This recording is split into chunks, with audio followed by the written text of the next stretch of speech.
Bapak Ibu yang terhormat, pada kesempatan ini izinkan saya untuk menyajikan studi penelitian saya yang berjudul Bioremediation of Susi River. Untuk menyelesaikan studi penelitian ini, saya dibantu oleh Profesor Xie Yupo dan seorang kolega yaitu Song Yaching. Presentasi ini saya siapkan pada dasarnya sebagai contoh video presentasi dalam rangka PIT-Hati yang ke-37. Bapak Ibu yang terhormat, sebagaimana kita ketahui, sungai seringkali menjadi objek pembuangan limbah, baik itu limbah domestik, industri, maupun pertanian. Sebagai konsekuensi atas beban limbah yang masuk, tidak jarang kita juga menemukan konsentrasi oksigen terlarut di dalam air turun secara signifikan, sehingga pada akhirnya sungai tidak lagi memenuhi baku mutu yang disyaratkan. Kondisi yang lebih buruk umumnya dapat ditemui pada kawasan negara berkembang, khususnya di daerah perkotaan dengan laju pertumbuhan penduduk dan industri yang tidak terkendali secara baik. SEPA pada tahun 2002 melaporkan ada sekitar 70% dari 741 sungai yang ada di negara China dinyatakan tidak aman untuk dapat digunakan secara langsung oleh manusia. Kompas pada tahun 2008 juga menginformasikan sekitar 70% dari sungai yang ada di Indonesia tercemar berat akibat limbah industri dan domestik. Tabel berikut menjelaskan bagaimana negara China selama periode waktu 1995 sampai dengan 2005 mengalami peningkatan volume limbah domestik secara signifikan.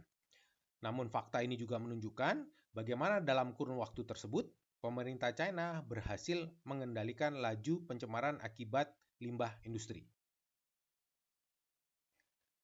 Mempertimbangkan jumlah sungai yang tercemar semakin bertambah dan sebagian besar diantaranya tidak lagi aman untuk digunakan secara langsung oleh manusia. Di sisi lain, lahan semakin terbatas, khususnya di kawasan perkotaan, untuk dapat digunakan sebagai instalasi pengolah air limbah, maka restorasi sungai secara alami menjadi salah satu pilihan yang diharapkan dapat menjadi solusi bagi pencemaran air perkotaan. Untuk itu, studi ini dilakukan untuk memperkenalkan bioremediasi dalam rangka restorasi sungai tercemar dan mengembangkan model matematik yang dapat digunakan untuk memahami sekaligus mengoptimalkan proses bioremediasi tersebut. Studi penelitian ini mengambil lokasi studi di Sungai Susi yang terletak di Kota Wuxi, di mana seperti terlihat pada gambar berikut, panjang Sungai Susi diperkirakan sekitar 2,5 km, dan pada alur tersebut ditempatkan 5 titik pengamatan. Data kualitas air diambil terhitung sejak tanggal 25 sampai dengan 31 Agustus 2009. Seperti tersaji pada skema di bawah, dapat dipahami juga bahwa injeksi bakteri ke dalam sungai sangat bervariasi baik terhadap volume maupun panjang ruas yang diinjeksikan. Berikut adalah kondisi Sungai Susi sebelum treatment dilakukan. Seperti terlihat pada foto-foto berikut, dapat dipahami bahwa Sungai Susi tercemar oleh limbah domestik. Selain warna air yang cukup hijau pekat, di atas permukaan air juga terdapat lapisan minyak yang cukup tebal. Untuk melakukan proses treatment, diperlukan beberapa persiapan.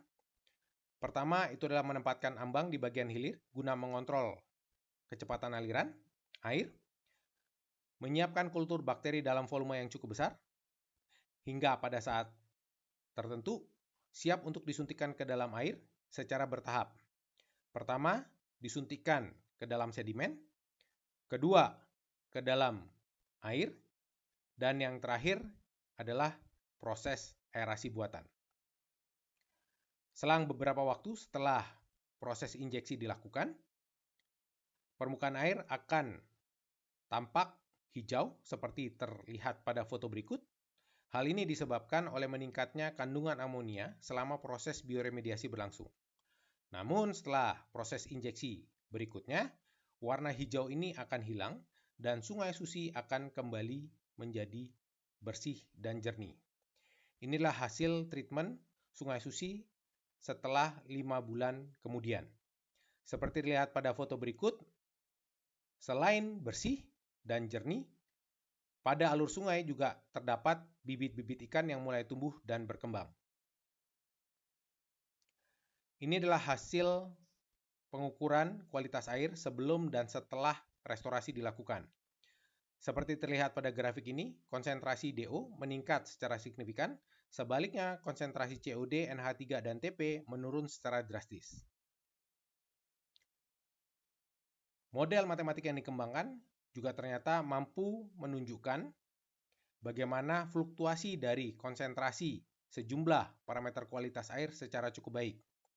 Ini adalah kalibrasi model menggunakan data yang diambil pada kondisi musim panas, sementara model diverifikasi dengan menggunakan data yang diambil pada musim dingin. Seperti terlihat pada gambar, model mampu menggambarkan fluktuasi dari parameter kualitas air secara cukup baik. Studi selanjutnya adalah dengan mengembangkan model matematik dengan menambahkan satu buah limiting factor berikutnya, yaitu fosforus dengan persamaan seperti tersaji pada layar berikut. Hasil pengembangan model selanjutnya juga mengindikasikan bahwa model berfungsi secara cukup baik. Keluaran model mampu mendekati data pengamatan secara baik. Kesimpulan dari studi ini, pertama, teknologi bakteri atau bioremediasi merupakan salah satu solusi yang cukup menjanjikan untuk dapat menyelesaikan permasalahan pencemaran air perkotaan. Namun, pada kondisi temperatur yang rendah, bakteri bekerja cukup lambat, dan untuk dapat memvalidasi prediksi model secara lebih baik, diperlukan pengambilan data secara kontinu atau reguler. Demikian presentasi ini kami sampaikan. Atas perhatiannya kami ucapkan terima kasih.